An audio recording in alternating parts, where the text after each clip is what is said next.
still lose this. All right. Please don't. Okay, we're recording.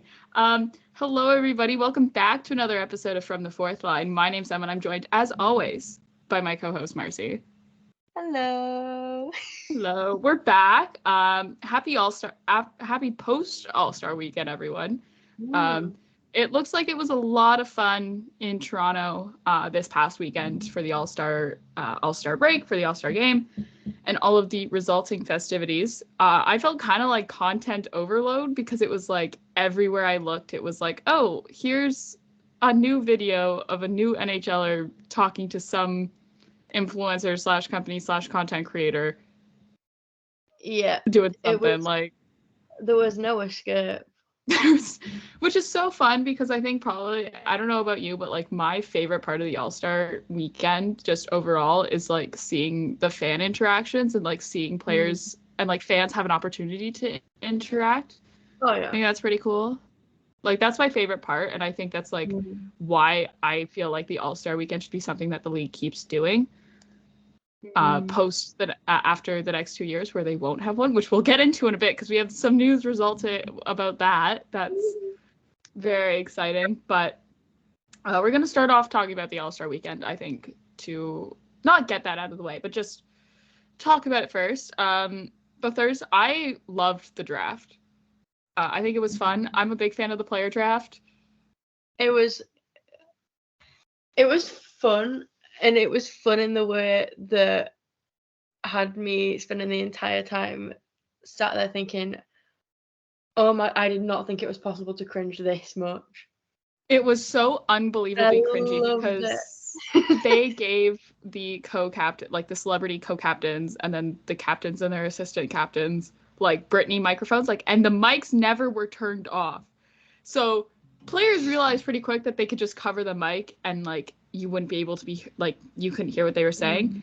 The only team that never figured this out was Team Hughes, because the entire time you could just hear them yapping over deciding who to take, and it was the funniest thing. Also, Michael Bublé was on shrooms. Michael Bublé was on shrooms, which is not what I had him like. Make it fun, make it interesting. I did not have Michael Bublé on shrooms. Michael Bublé admitting he was on shrooms. Admitting he was on shrooms. Yeah, because it was like, I was like, holy crap, how... First of all, I was like, I didn't realize Michael Bublé, like, that was Michael Bublé's personality. I'm Canadian, too. Like, really, you, like, even here in Canada, he is, like, the Christmas music guy, and then the guy that also shows up in, like, our bubbly, sparkling water commercials, and we're like, oh, haha, look, a pun. And that's it. Like, and yeah, we know he's a big hockey fan, but like that's also to be true for like most Canadian celebrities. Like, really, It is to be said. It's not hard to find a Canadian celebrity who's a big hockey fan. But like that was, and then in the press conference, he starts talking about his fantasy team, and I was like, yeah, okay, speak your truth about your fantasy team. I'd love to know who you have. He's one of them. I would love to know who he has on his fantasy team.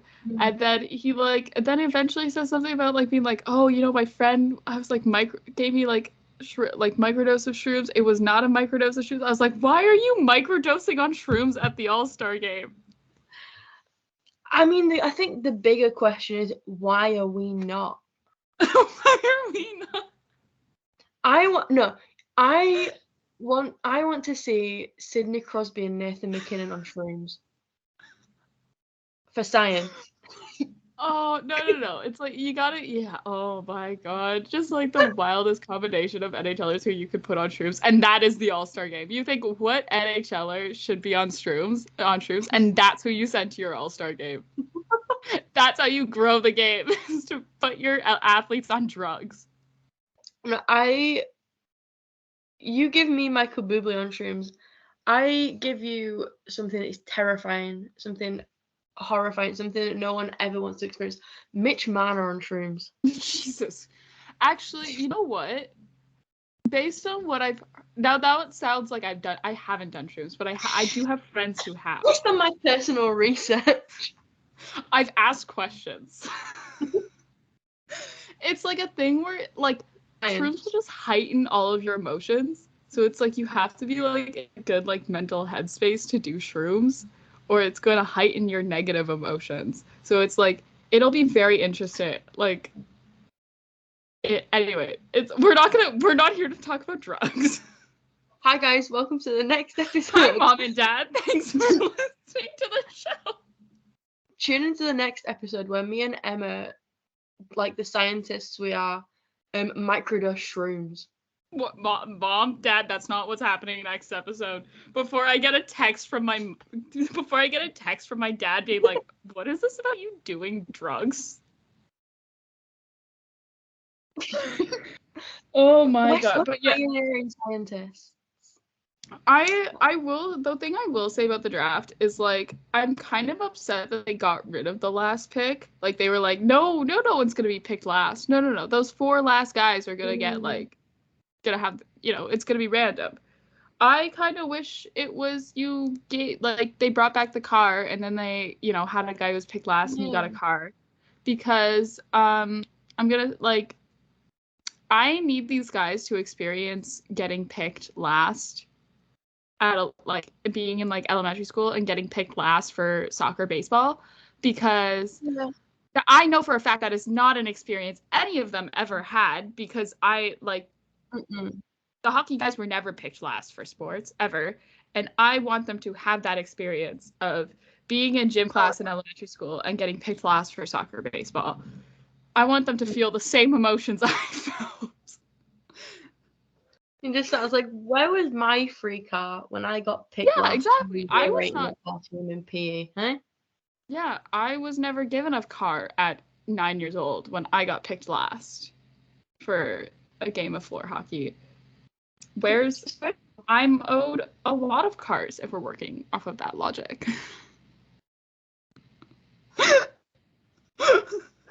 A lot of money off these cars. So like I'll take the cash equivalent of these cars. It's fine. But yeah, I just think, okay, whatever, it's awkward. I just think it's more fun. I think also as well, like the thing that worked in years past is that the players were drunk. But I know we don't want to promote like, and I think it's definitely like people are like, oh, let the players drink again. I think we just don't want to like promote that as like a league thing, just because especially just what we've heard like of what's come out the past couple of years in terms of like substance abuse and mental health and stuff like that. But I do say, like, I think they have an idea that they can work with. I think we keep the player draft. I think it's fun. Oh yeah. I do think, however, you can't just pick all of your teammates, Quinn Hughes. That's not how this works. If you want.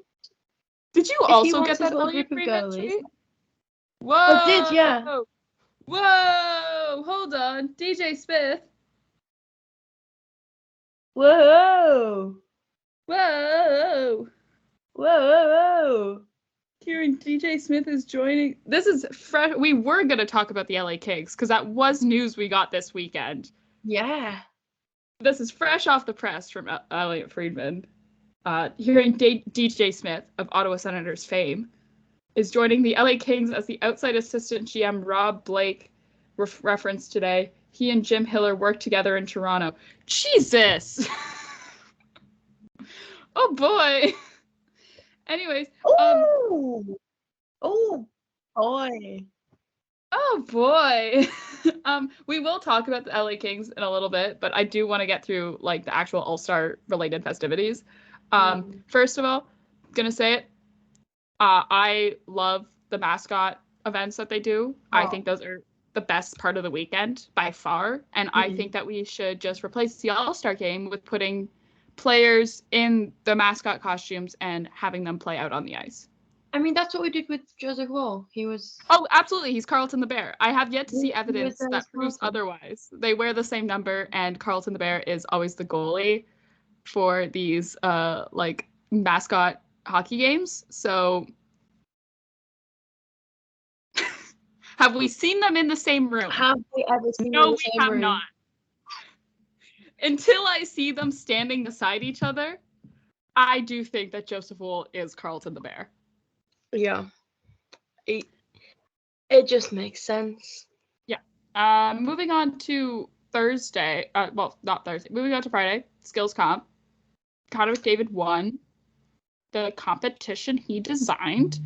Shocker. Hope you enjoy that heated driveway, Connor. For the $1 million, like, wow, shocker. Who'd have thought? Not me.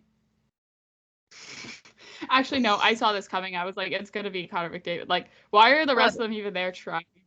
Honestly, Kucherov had the right idea. He knew the entire time. He was like, it's gonna be not winning this. Yeah, well, but Cale Makar did not fall during the fastest skater. So big win. Big win for him on that. I don't know. I don't know. I will say, like, it was nice that it was like it was like skills and it wasn't like, because last year, I will say that I found this year's to run like it was less discombobulated than last year's, and I think part of that is the fact that it was all taking place live in the arena.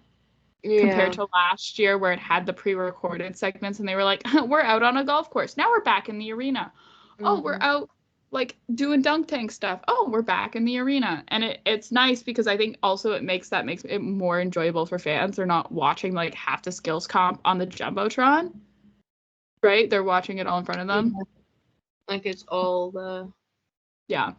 I mean, I do think, there's room to improve with everything. And I think, the league has 2 years to kind of figure it out now. And, maybe when we come back in 2027, we'll have a really great All-Star game. I know that's so long from now. That's the next one, though. Because it was announced. Joseph Wool 2027 All-Star. Joseph Wool 2027 All-Star. I'm starting the petition now. Put it in. We'll clip this and we'll go back to this in 2027 when they're doing the All-Star votes and we'll say, here we go, Joseph Wool 2027 All-Star. Send him in. Yeah. And then on Saturday there was the All-Star game. Austin Matthews won. And I saw people saying it was rigged. I was like, how could it be rigged? There was not a single penalty called. The refs were there for no reason. Yeah, the refs were just there to have a little skate around. Yeah, like the refs didn't call a single penalty. So you can't even be like, oh, it was like favored in like terms of like Austin Matthews. They rigged it for him to win. I was like, no, he just actually had a really good team that he drafted. I will say that. Like Philip Forsberg, underrated pick. Alex DeBrincat, deserved MVP.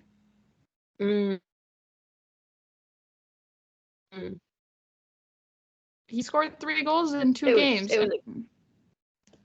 Yeah. Insane. Austin Matthews won the MVP for All-Star game. I personally think it should have gone to Alex DeBrincat, but what do I know? Nothing, apparently. What do we know? What do we know? Can I just say Justin Bieber seemed to be having the time of his life all weekend.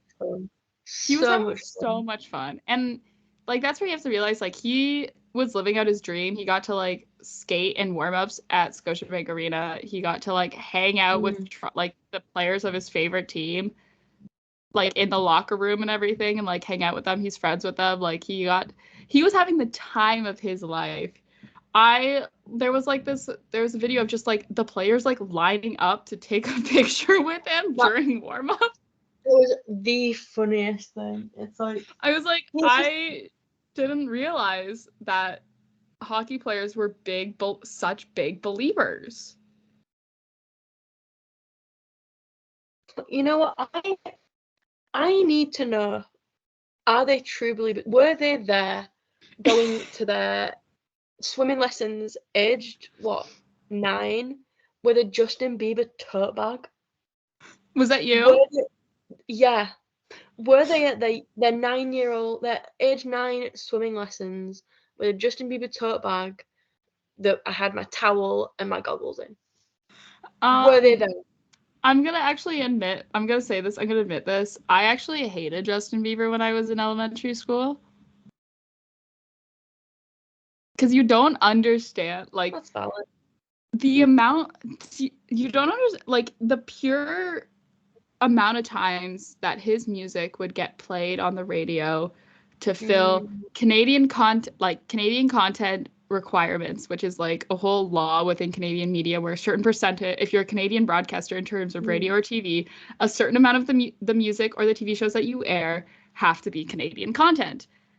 And so Justin Bieber was one of those many artists who's Canadian and therefore would get shoved in our faces. So despite the fact that I was never that big of a fan of Justin Bieber, I still probably know all of the lyrics to most of his songs because I grew up in Canada. But yeah. Not Canada as a whole trying to like force every single resident to be a believer. It was like a thing, and I was like, no, I refuse to be a believer. I am a One Direction fan. Do not put that title, don't put the believer title on me. I am in for the boy bands.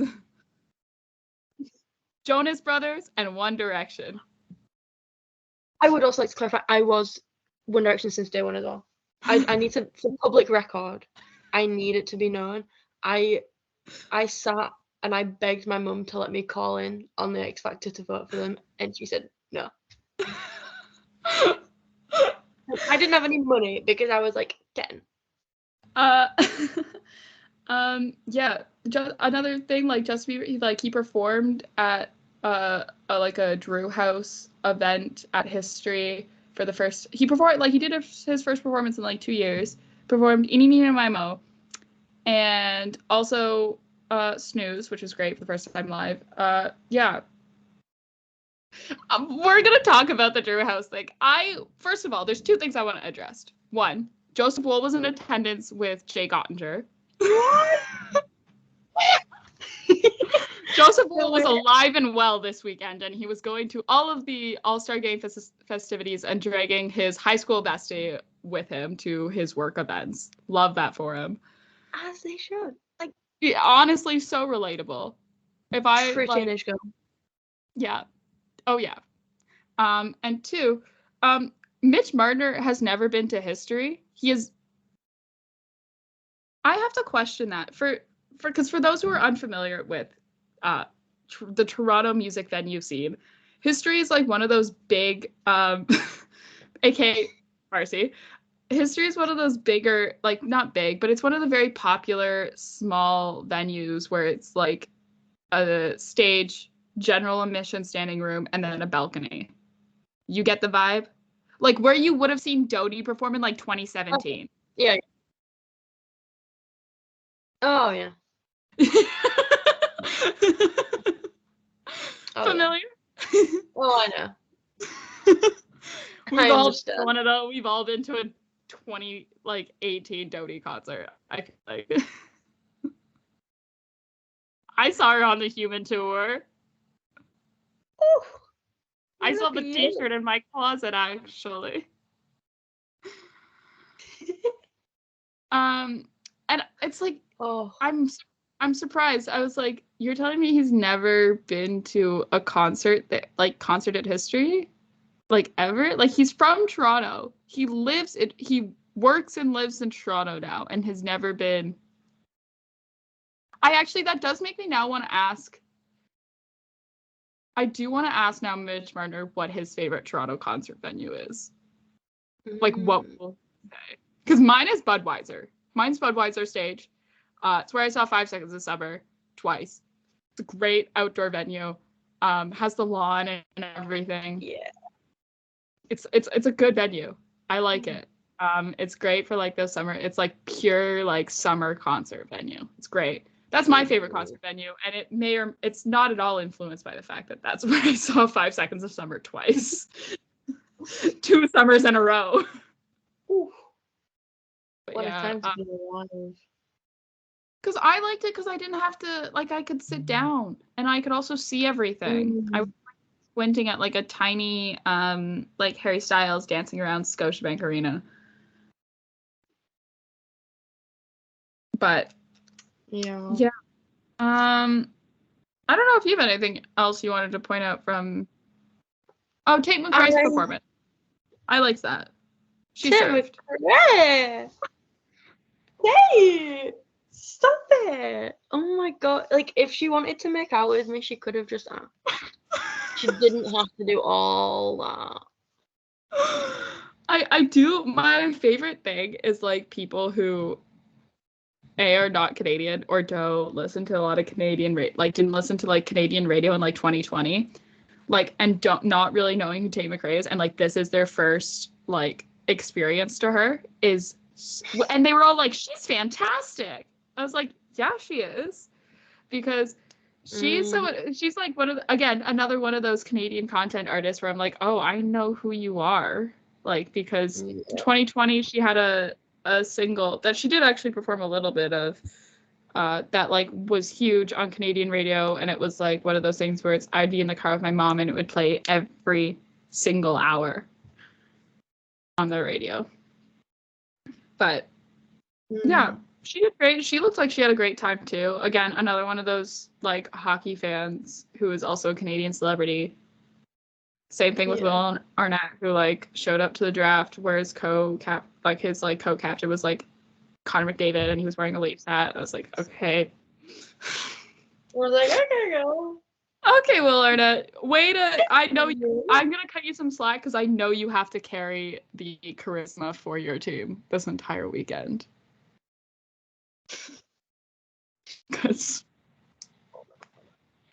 my favorite is like it was because it was hot mics during the draft. Not to loop back, but it was like every single time Nathan McKinnon made a pick, and then they come up and they're like, oh, welcome to the team, whatever.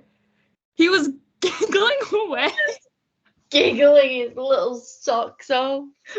Every single time. And you could hear him laughing. And I was like, oh my god, Nathan, get it together, buddy. Like, I too also, if Jeremy Swayman was walking towards me, I would giggle too. Like, there would be giggles. But I just wanted to like bundle him up in blankets and put him in my pocket. I'm like, he's giggling. He's like such a little teenage girl. I love him. Just giggling away.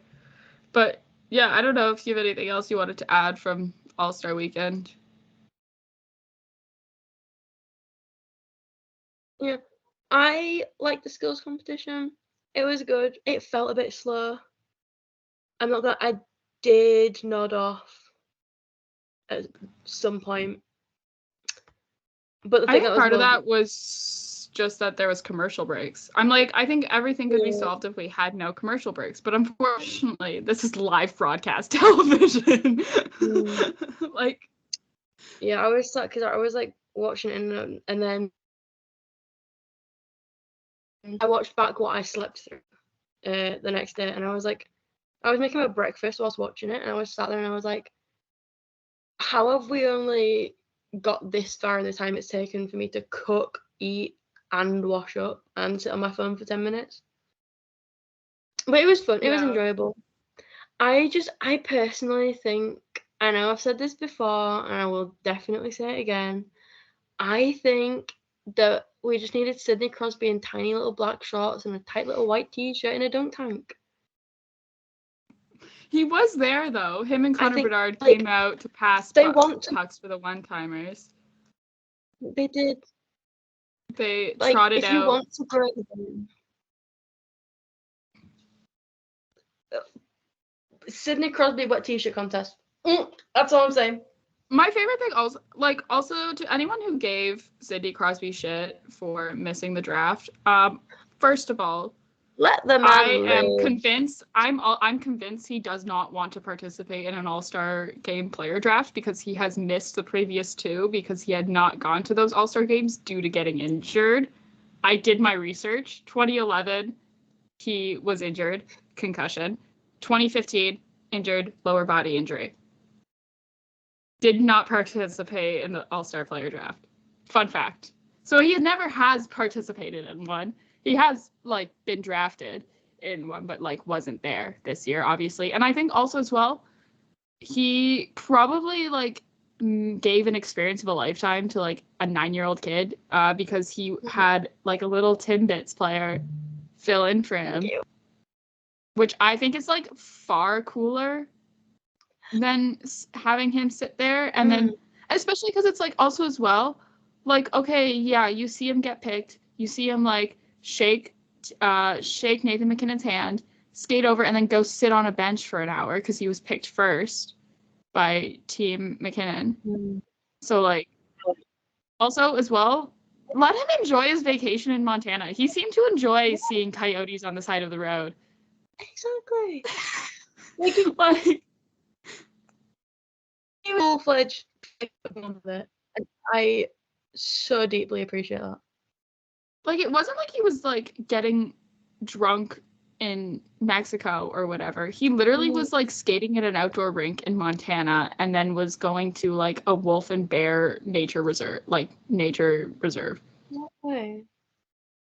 Like, he's just having fun.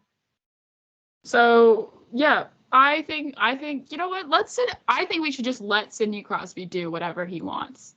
Yes. So, not to, you know, not to, you know, for me to point fingers at any hockey insiders in particular, but let Sidney Crosby do what he wants. I don't think any fan was, like, mad that he wasn't there. Yeah. I like, think, if any... Is it that deep? No, and also it wasn't like he was a team captain either, and, like, he was missing, like, drafting his own team. No. He was one of the players that was going to be drafted. Like, he didn't really miss something. Okay, he missed a red carpet, whatever. You know for a fact Sidney Crosby does a heck of a lot with fans outside of the All-Star weekend. And it's like, oh no, how sad we missed Sidney Crosby walking the red carpet in another black suit. Or another pair of Lululemon ABC pants with a white, like, golf shirt. He dresses like my dad, okay? Sidney Crosby dresses like my dad. Sidney Crosby is your dad. Now there's something. Guys, you're telling me Sidney Crosby listens to the podcast, guys. Elliot Friedman on the phone. Sidney Crosby has a child. An adult child. An adult child. Yeah, Sidney Crosby has a 20-year-old daughter. See how that flies over with the media. But...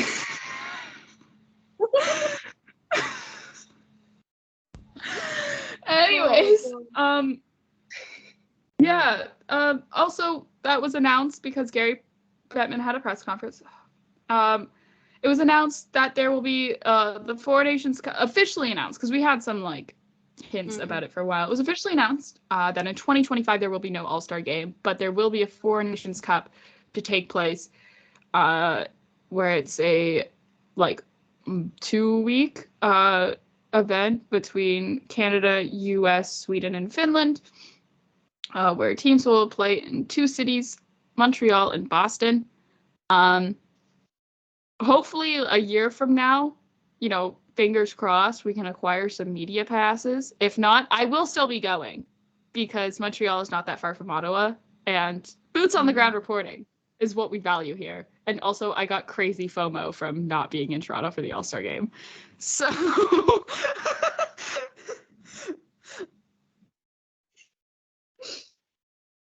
Oh, God. So, yeah. And then also as well, it was announced that NHL players will be able to participate in the 2026 and 2030 Olympic Games.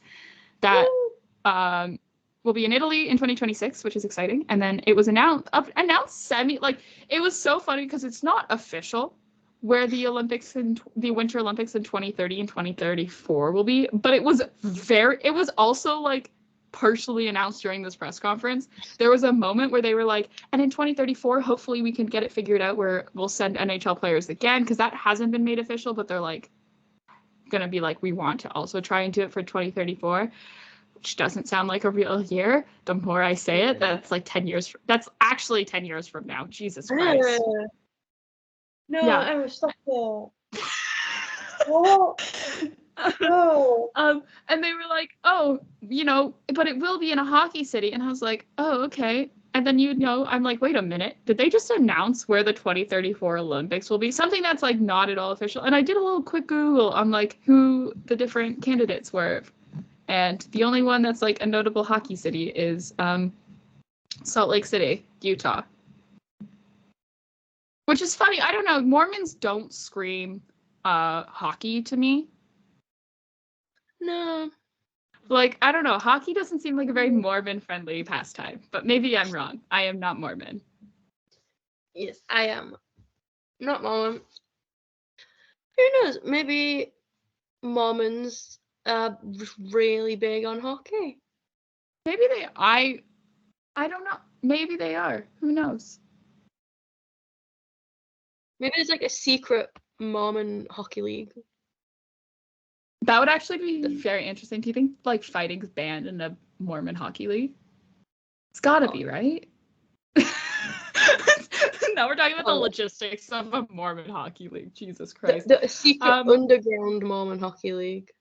But yeah, no, this is really exciting. I love the Winter Olympics more than pretty much most things in life. I also remember the last time NHLers went to the Winter Olympics, which is 2014. I was in elementary school, and we got to miss class and sit in the gym to watch the gold medal games, because that's what happens when you grow up in Canada. Nice. Yeah, so it's really exciting that NHL players, and I think for a lot of like players, like they are really excited to do this. They love representing their country on the world stage, and for them to get to do it at the Olympics is really cool, especially because so many of those players, especially now when we start to get into like 2030 and 2034, probably wanted to start playing hockey because they watched Sidney Crosby score the golden goal in Vancouver, and they want to do the same. And also as well, like that's one of my earliest memories surrounding hockey. So like I love the Olympics so very much. And not just the hockey. I love all the sports. I go crazy for like skeleton and luge and like all the crazy ones, like, biathlon. The ones that people are like, why is this a sport? Because it's fun to watch. But yeah, so it's like very exciting. It's just fun. Yeah, it's very exciting to have like the return of like true best on best hockey, I think, as well. So exciting to see who will be on those rosters for sure, especially, at the Four Nations Cup will give us a hint of that as well. And a lot of people are like, well, why, I know some players are disappointed that they won't get to participate in 2025 at the Four Nations Cup because they're not from those four listed countries. I think, Gary Bettman did explain, like, part of it is that they weren't able to come to the IIHF and also like the NHL weren't really able to come to an agreement with any of the European leagues, which would become issues for players from Czechia and Slovakia and Slovenia. But because there's such a high percentage of like Canadians, Americans, like Swedes and Finnish players in the NHL, it's easy to set that up with those four countries, and I think it's going to be fun. I think it's going to be a fun little preview to what we can expect from the Olympics, especially because it's the year after, and it's one of those things where it's like we get to see. I'm just really excited. I'm excited. Yeah, and hopefully, from the fourth line we'll be there for a couple of games and we get to have some fun. Fingers crossed. Fingers crossed. Fingers crossed. Yeah, let's talk about some news that happened outside of the All-Star weekend, we have a trade that happened during the All-Star weekend. Sean Monahan was traded from the Montreal Canadiens to the Winnipeg Jets for a first-round pick in this year's draft, as well as a conditional third-round pick in 2027. The condition on that pick is Montreal will get the pick from Winnipeg if the Jets win the Stanley Cup this year, which I don't know if I've ever seen that as a condition on a pick, where it's like I've seen it where it's like win 1 or 2 playoff rounds or like make it to a certain, but I've never seen it like the only way a team will get the pick is if the team wins the Stanley Cup.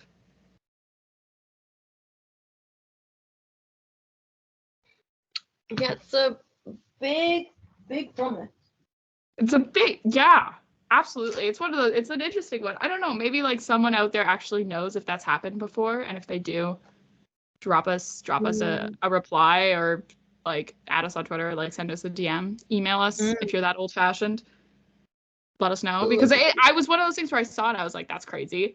There's also no salary retention on that. So Sean Monahan, who carries a $1.985 million AAV and 29 games played for the Canadiens this season, he has 13 goals, 22 assists for a combined 35 points, which is pretty good, and also brings a pretty like aggressive, scrappy sort of play style, which I think is something that Winnipeg was looking for in terms of it being reactionary to Lindholm getting traded to Vancouver. I feel like that's sort of the reasoning behind why we saw the trade when we did. Honestly, good on the Habs, because Sean Monahan, how he got to Montreal, actually, he was originally Calgary Flame, was acquired by Montreal from Calgary a couple years ago in exchange for a 2025 first overall pick. So they got 2 picks. Like, yes, it was a huge salary that Monahan was it was like just under $7 million that Calgary was offloading to Montreal. But to get 2 picks and to get a player for 2 years, 3 years, I think now, like 2.5 years. I honestly, good on you, Montreal. Good on you, especially because that pick hasn't even happened yet. It's for they got it. They haven't even used up the pick. They still have the pick. They have right, because it's next like 2025's draft. Like, it hasn't happened yet. So it's like not even. It's still an asset that they can then use if they want to. Yeah. In a trade. Anyways, hats off to Montreal on that. I think they did that's a way to go. I think no one really thought that Sean Monahan could go for a first overall pick. But I guess now we can do a couple other player and employee stuff. Then we've got lease updates, and then we can end off the episode with London. How does that sound? So, Jesse Puljujarvi, I always fumble with his name. There's so many J's there. Signs a contract with the Pittsburgh Penguins. The forward signed a 1-year contract that carries an $800,000 AAV. Puljujarvi was on a PTO previously with the Pens and is currently coming back from hip resurfacing surgery. So good for him. I think, it's great that he's making a return. And so I'm just happy. I'm happy he's on a team like the Penguins, because I love him. Yeah. I was like, good for him. It's good for him. Yeah. It's definitely, I think it's definitely, really great that he is making a return to competitive hockey after a surgery like that. And also, the story that we were following at the start of the show, LA Kings fired their head coach, Todd McClellan, and named Jim Hiller as the interim coach. The Kings are on a 3-5-2 last 10 games. That's the record for the last 10 games going into the All-Star break. They had slid down to 4th in the Pacific after being overtaken by the Oilers. They had a crazy back-to-back loss to the Sharks and the Sabres, which then incited some pretty outlandish comments from Drew Doughty. And then I think a lot of people thought, oh, if now's the time you're going to fire your coach, you were going to do it after that game against the Sabres. Nope. We'll wait a couple more. We'll wait a few more days, and then we'll do it during the All-Star break. Which I don't know if you're the Kings, you go on vacation, you're like in Mexico, and you like check your phone, and your coach has been fired. Isn't that like kind of crazy? Or like you're Cam Talbot, and you're like at the All-Star game, and like your coach is fired, and you're like, what? He's like, oh. Okay. Yeah, and like we announced at the top of the show, this was... Oh, there's more news. There was a tweet from Elliot Friedman hearing DJ Smith of Ottawa Senators fame is joining the LA Kings as the outside GM. Rob Blake as the outside assistant GM. Rob Blake reference. I guess there was a press conference today that I totally missed because there was a far more important press conference that happened. Him and Jim Hiller worked together in Toronto because, yeah, right? Leafs forever, baby.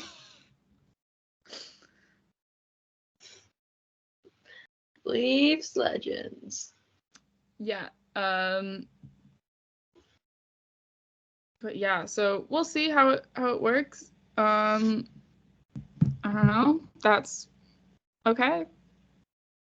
Like, add it to the list of coaches fired. I believe this was something we talked about when the Blues fired their coach. How there was the record for most coaches fired in a season. Yeah, we're getting on. I know. I'm just looking for that number again because we've had 2 since that update. Oh, it was it 2? Was it we've had was it the St. Louis Blues? I lose track. Time. I don't know because we've had a lot of coaches fired this season. So many coaches fired this season and during the off season too. Because remember the whole Mike Babcock debacle? That was this year. That crazy how long the season has felt, and we're like, still only just past the All-Star. We haven't even gotten to the trade deadline yet. That's like a month away. The season feels so long when you're in it, and then you reach the end, and you're like, oh my god. All right, time to make sad Taylor Swift edits to oh god. Yeah, to do you know how bad I'm gonna be this off-season? April 19th. Now I've discovered the joys of CapCut. Do you know how bad it's going to be? April 19th is going to be an absolute worst day ever on this website. Not on this website. We don't have a website. On Twitter, I should say. Because... Second worst day ever. First worst day ever was witnessing the loss of Justin Hall. I take this very seriously. That was the worst day of my life.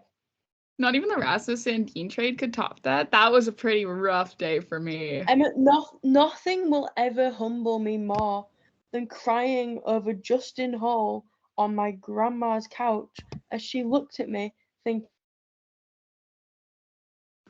is my grandchild okay? Nothing will ever have as big an impact on me as that day. Okay, it was also announced like 30 minutes ago by NHL PR that Jenny Kuznetsov of the Washington Capitals to receive care from NHLPA Player Assistant Program. There's no timeline, but indefinite period while he receives care. It doesn't give anything else in the statement, so, but yeah. That was also announced like just now, like 30 minutes ago. Leafs updates. Leafs, so obviously as well, we had like our 4 Leafs at the All-Star game. Joseph Woll was alive and well, and apparently he was working on ice with team staff all throughout the break, according to Sheldon Keefe. He was taking part in his first full team practice today. Sheldon Keefe said that he's on track to for middle of February, which is really great because you know what's the middle of February? February 19th. You know what's February 19th? Leafs at not Buffalo, St. Louis Blues. Huge difference. Huge difference. It's like a 6:30 p.m. game for me. Do you know how Yeah, it's a 1 p.m. game. Because it's Family Day. Well, Family Day / I think, what is it? President's Day is what it's called in the U.S. Shout out to my Pittsburgh Penguins and Pods calendar for that one, because they have all the American holidays on the date. I had to write in Canada Day what I was doing, when I was putting in the Leafs schedule. I had to write in Canada Day. But yeah, so he's not anywhere close to game ready, according to Sheldon Keefe. But so, aka not playing this week, aka I will be wearing my William Nylander jersey when I go see the Leafs on Saturday in Ottawa. Hopefully no more goalies get hurt. Don't have a great track record with that one. But yeah. Because if we have one more injured goalie, they're gonna have to call me up. And it's like, guys, stop it. I have like essays due. I can't keep like bailing you out like this. Okay, Kampf also as well unavailable this week due to an injury suffered pre-All-Star break. Listed as week to week, had an MRI. It's not looking great, but it's just he's unavailable to play in games this week, meaning he won't be in the lineup tonight. He won't be in the lineup on Wednesday when the Leafs take on the Dallas Stars, and he won't be in the lineup on Saturday in Ottawa. Which is unfortunate because Cal Yarncrook also, according to Cat Friendly yesterday, was officially put on IR. We are screwed. We have no forwards left because on Sunday, McMahon, Reeves, and Holmberg were in extra grays. Who is our 4th line? Noah Gregor in a dream? We have no 4th line. Connor Timmins, you are a forward now. Back again with the Connor Timmins as a forward experiment. Like, we're going back to that already, and it's the first week of February. Also, Tyler Bertuzzi got a haircut. He did. It was actually sweet. He donated it to cancer, which is something I've done before when I've done a big chop, which is cool. It's good. And make it into wigs for kids with cancer. That's sweet. I didn't know he was capable of getting a semi-decent haircut, though. So, yeah, so Leafs take on the... I saw people complaining about it as well. I saw people being like, oh, I'm not sure about the short hair. Girl, he looks, like, good for Tyler Bertuzzi. Yeah, he looks good. I sent out a tweet where I was like, Tyler Bertuzzi, I'm unfamiliar with your game. And some people, I get it in reading back to it, I was like, this wording, not great.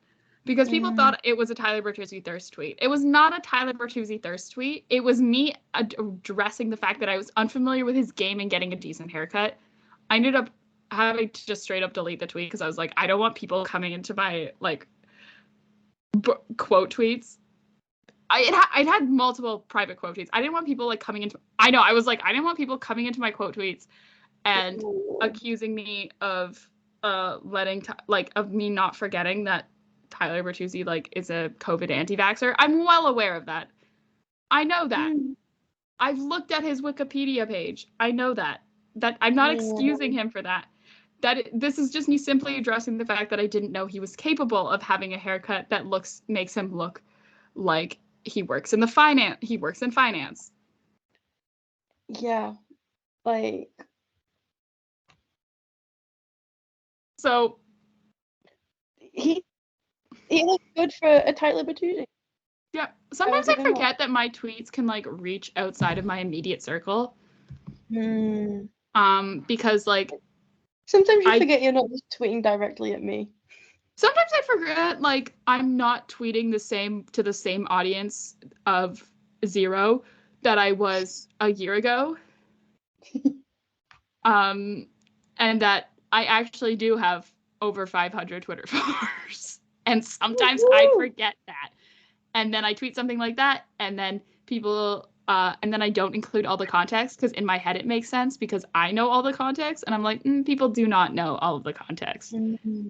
So, yeah, that's my statement on Tyler Bertuzzi's haircut, and my subsequent tweet, where it was not a Tyler Bertuzzi thirst tweet. Please, I don't want to get, like... That's what they all say. I don't want people to block me on Twitter again. It's not fun, because then you'll send me their tweets being like, Emma, look at this. And I'm like, I can't see it because they blocked me. It's happened before. Yeah. Maybe just try being less problematic. I don't know. Was not being problematic. Also, like, I don't know. Anyways, we'll find out, in about an hour's time when we when we're sitting here recording, maybe even probably an hour and a half, what the lines are going to be. Yeah, I feel very Joseph Wool post Ryan O'Reilly trade right now. I don't know what our lines are going to be.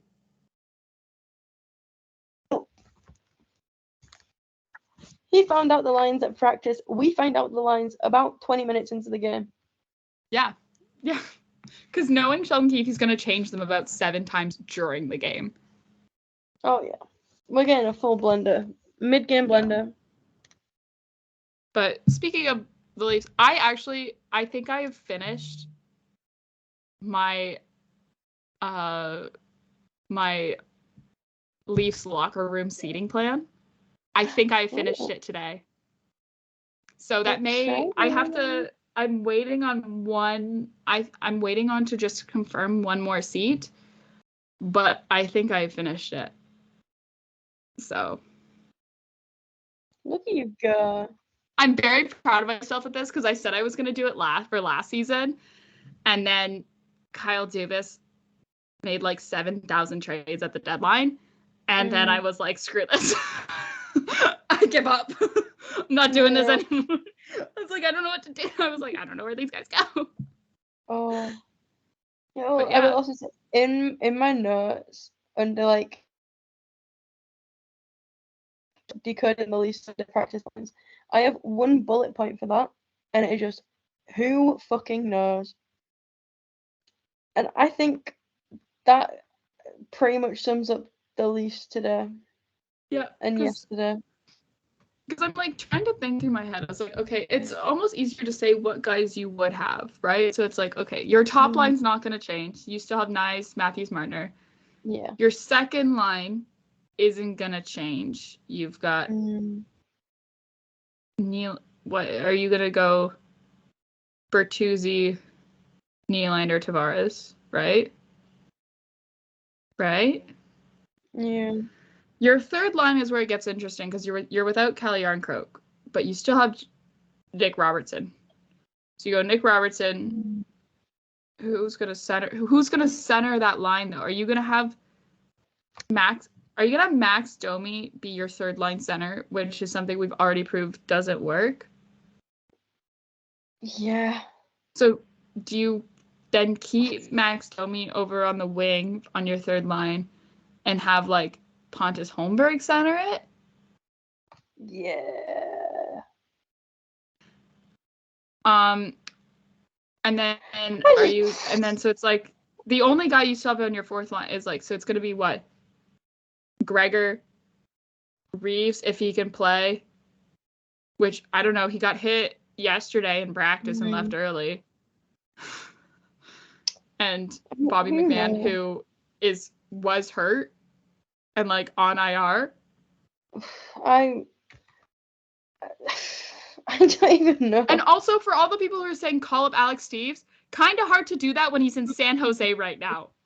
Yeah, Gully's at the AHL at the AHL All-Stars game.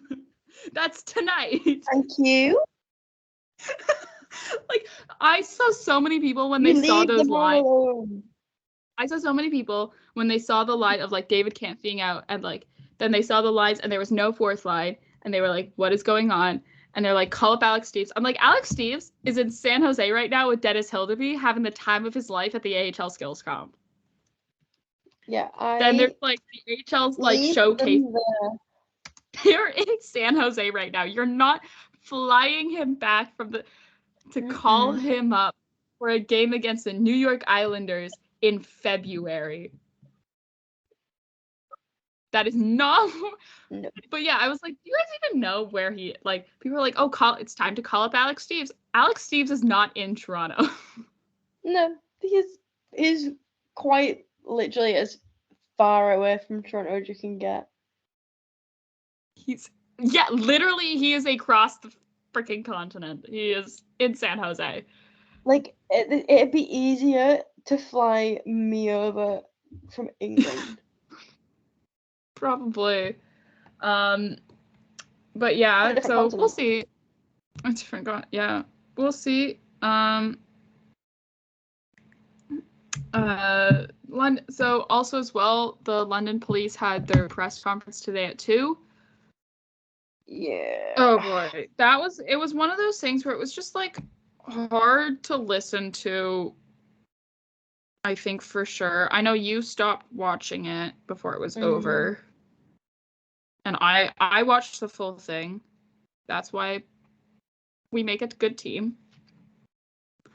But so the first thing I'm going to say, though, is, so London police said themselves that EM, who is the victim, wishes to be referred to as a victim, which is what we've done in our, like, previous, in our previous episodes when we talk about this, because that's what she's been referred to as in articles and in police releases and things like that.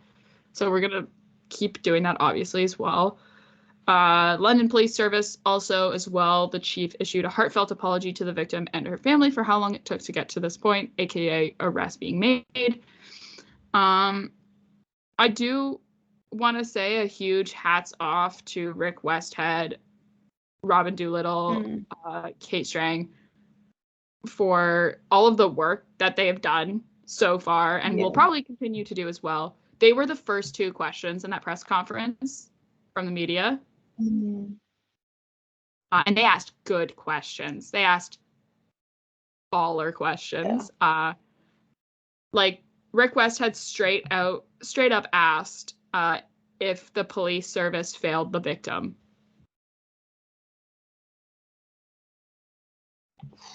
Straight out of the gate. It's just, like, one of those things where it's like, this is, like, journalism to its core. And it's really great to see that being done. There was a huge limit on what London Police Service could say because of how the case is before the court, which I get.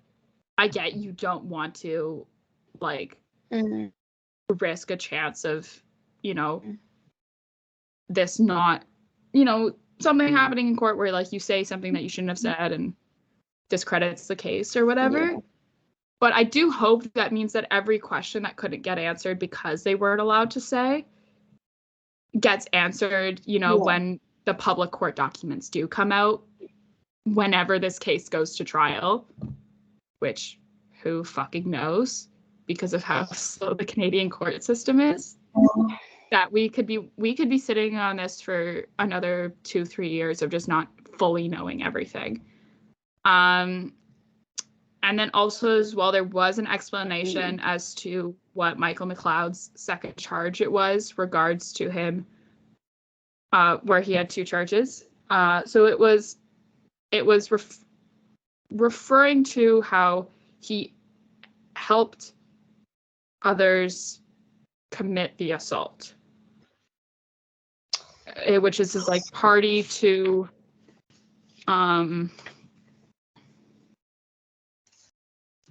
party of something charge. Like, sorry, I don't have it. I thought I had it written down in my notes. I don't. Apologies. I don't feel like digging through tweets. It's been a long day. No. Yeah. Also, as well, this is one where it really pissed me off because someone asked a question relating to, well, not relating, but saying like if hockey culture and the fact that the accused were hockey players, if that led to the way that the case was treated by police. And unprompted, the chief of police for London Police Services put the blame on music videos and TV for sexualizing women, which, like, whoa. What? Why are we saying that? First of all, no. That's not what it is here. That's so far removed from the problems from the systematic problems that we have within society and surrounding sexual assault. So the fact for you to like say that as a police chief in a press conference unprompted is ridiculous. Yeah, that's... Why would you think that was an okay thing to say? I do want to shout out the reporter who, I don't know whose name it is. I literally, like, I've been working pretty much all day, like my actual like adult job. So I haven't had a chance to like go back and see which reporter it was. But shout out to the reporter that like right after he said that, straight up asked him if taking 6 years for the investigation to get to this point of pressing charges played a role. Like, yeah, back him into a corner because like they are at fault too as well. 6 years is too long. Way too long. Way too long. So I do hope the victim will get, you know, as we'll see this proceed and she will get the I don't know if she ever will feel like she'll get the justice that she deserves, because that's up to her for her to figure that out. But I do hope that, you know. Yeah. And also as well, there was one more thing that I wanted to say and I don't remember what it was now. Oh, yes, as well. Like, there was also some things where it's like apparently the NHL wasn't totally. There was a lot of news bits as well. There was something as well that was like implied that like the NHL wasn't cooperative in like police investigation, which nothing new, honestly, there on that one. Yeah, surprise, surprise. But yeah, you know, I think probably for a while, like this will be the last we will talk about this situation in terms of before, you know, if any, because of anything, because the next time the players are due to appear in a court of law in association with this case will be late April of this year. So they've appeared in court today, actually, and were officially charged in front of a judge and then released on bail, I think it was. So, and now, you know, the court proceedings and trial proceedings and stuff will start, and which will take a while. I know, like, it seems like it's been long enough and you want, you know, everything to happen now, but like just the way that the Canadian court system works, we won't see any final answers on anything until at least like 2025, 2026. Yeah. Which seems so far away now, but also is right around the corner. That's twice today you've made me think, what the fuck, why is time the way it is? Yeah. I know. That's the thing. It's like, man, the passage of time. Let's yeah, stop for a bit. That's all on this case. I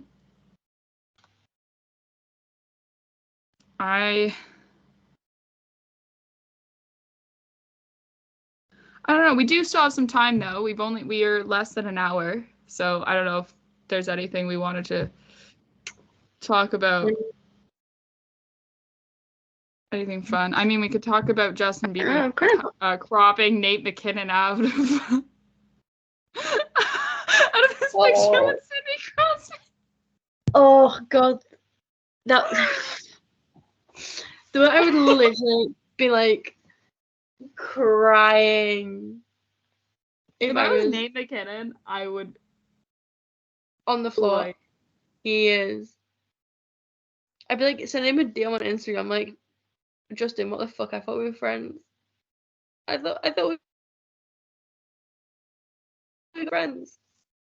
Like, this is like high school girl friendship group, like mean girl drama.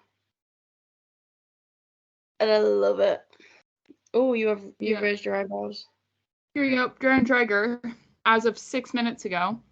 The Philadelphia Flyers, New Jersey Devils, and Calgary Flames will have been informed that they will receive cap release for players on leave charged in the 2018 World Junior Criminal Proceedings. So,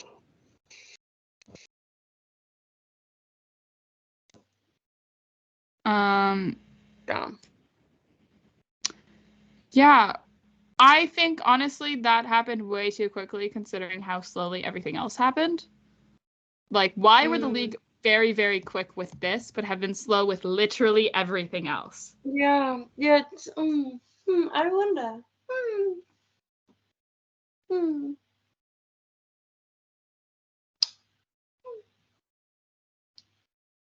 Interesting.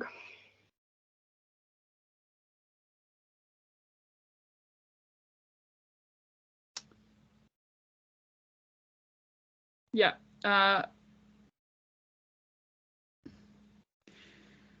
Oh, here we go. Also, as well, I know we were going to talk about fun things, but also Hockey Canada released a statement on the investigation.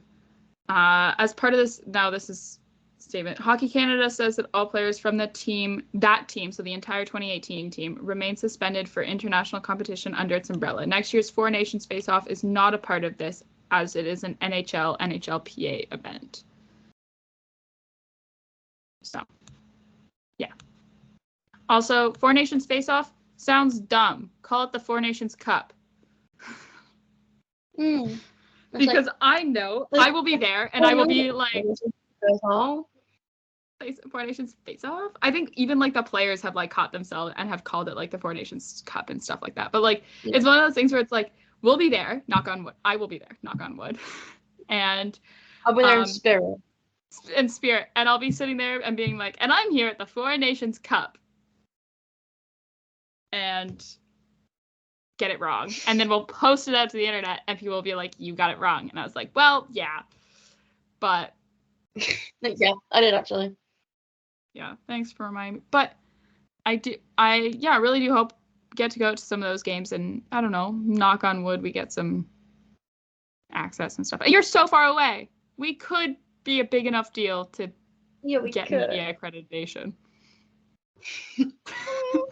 We are sports journalism. We are a serious media organization. Give it a year. We will be the face of sports journalism.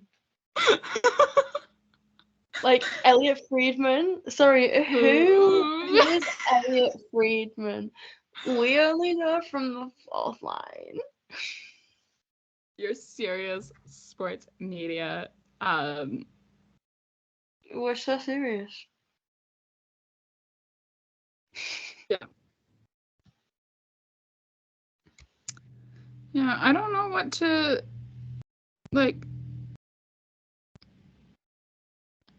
I want suit picks or like a lineup. I need to discuss a lineup. Getting nothing. But yeah, we need something. I want the suit. We need something. we've been getting them later and later. But also as well, I do also want to maybe like shout out the fact that like the PWHL got a huge spotlight during the NHL like All-Star weekend. The players got to walk the red carpet on Thursday. There was a huge turnout for the PWHL 3-on-3 showcase. They also had multiple outdoor practices at Nathan Phillips Square that also seems to have a huge turnout. And there also was like, I just saw like so many of like, because there was a lot of people who were, a lot of content creators and stuff, because we're there with like Bauer and Sherwood and a couple of there's quite a few PWHL athletes, PWHL players who are Bauer and Sherwood athletes. So, and they were there like included in all of that like sort of media stuff. So I think that's just really cool. I love that, you know, it's getting worked into a huge spotlight event like the NHL like All-Star weekend, and hopefully, you know, give it a season or two and we could get a PWHL All-Star weekend. Okay. I'd love that. I think that'd be really cool to have. That'd be so cool. We want a PWHL All-Star game and we now. Yeah. Because I think, like, it's one of those things where it's, like, I have been, like, it's been where it's, like, I've had, like, male friends of mine who are hockey fans, and I've gotten them who, like, were, like, kind of hesitant to watch the PWHL. They were like, I don't know, it's, you know, women's hockey. And I was like, and I kind of sold them on the fact that I was like, but they're allowed, like, checking and stuff. Like, they're allowed to hit. And they're like, oh, yeah. And now they, like, follow it and will watch games and, like, tune in and be like, oh, did you see this goal? And I'll be like, yeah, I saw this goal. It's a pretty sick goal. And, like, we'll follow the social media accounts and things like that. And so I think, like, that's a huge thing. Oh, yeah, we love to see it. For growing women's hockey outside of just making it for, like, as important as it is, I think, for, like, seeing for, like, young girls and young, like, female hockey players and, like, also as well female hockey fans. But I think also just, like, having men as a part of your fan base is huge for the longevity of your sport. Not to say that women hockey like, female hockey fans alone can't carry the fandom of a sport, but I think just like having teams, like having male fans as part of your fan base allows it then to have, you know, maybe then that shows to like sponsors and stuff, you know, because it's men in sports and it's like, oh, look, yeah, they'll watch. So like then more money gets put into it. And that is how we grow the game. And that's how we grow the game. Yeah. So use men. That's also sums down every suggestion we have for Gary Bettman on how to grow the NHL. Use men in varying different ways. Use men and wet white t-shirts. Oh my god, if I didn't already have a title picked out for this episode, we call it Wet White T-shirt. We can't call the episode that. We can't. No, we can't. On that note, though, I think we're going to end it here. And we're going to get ready to go watch the Leafs take on the New York Islanders at home. So hopefully, you know, track record is actually pretty well for them at home against the Islanders, right? I think they won that game. They won that game this season. They've already done that once and they won that, right? I think. How many times? I'm checking too because I'm like, I don't want to say it and then be wrong and then have you go through all of the episodes and just laugh at you.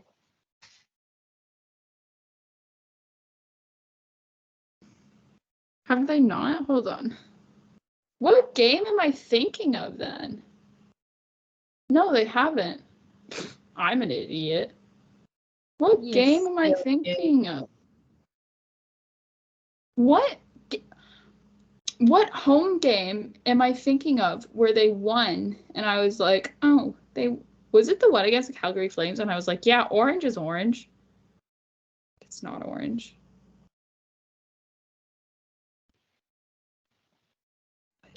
It must be that. Holy crap. That's definitely what it is. You know what? Anything that happened before we started the podcast anyways isn't real. Didn't happen. Yeah. Time before us, it wasn't a thing. Any games that got played before our first episode didn't happen. Nope. Actually, yeah. But yeah, also as well, then on Wednesday, Leafs and Dallas Stars for the second and last time this season. And for the second and last time, Joseph Woll and Jake Ottinger won't be playing against you.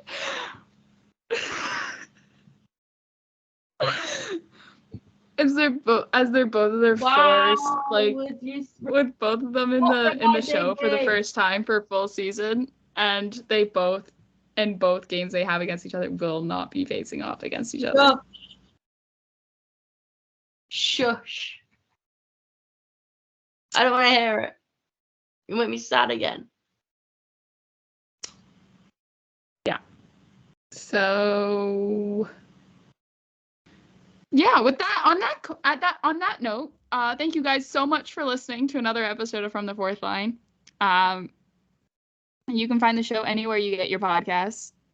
You can follow the show on Twitter at From the Fourth Line. That's fourth with a 4, the number. And you can follow me and Marcie on Twitter at PairB1 for myself and at 60 Leafs for Marcie. Thank you so much. We will see you on Thursday, and where we will have actually for the first time in like 3 episodes some Leafs hockey to break down. They better win. Can't wait. We actually need to, because if we have to sit and our first time talking about Leafs hockey in like 2 weeks, like actual Leafs hockey in like 2 weeks, is 2 Leaf losses. Miserable. That's amazing. It's going to be absolutely miserable. But I mean, I will say though, I have noticed when we talk about like our episodes where we have Leaf wins to talk about, do better than the ones where we have Leaf losses to talk about. Oh my god, we're like the reverse Steve Dangle. The reverse Steve Dangle. In full swing with us. Look, we really do have to do that. Women want me, Steve Dangle, fear me. Actually, can we do that without getting sued for like defamation or something? Well, yeah, because it's like he does. Yeah, we'll be fine. What if we put asterisks to replace certain letters? I mean, we can't get in trouble with just saying Steve. How does he know it's him? How does he know another man called Steve Dangle? Yeah, because there's another man in connection with hockey named Steve Dangle. Yeah. As a public figure. Yeah. Yeah. We'll see how that holds up Steve Dangle. in a defamation lawsuit. And without that, in that case, thank you guys so much for listening. Bye-bye. Go Leafs, go.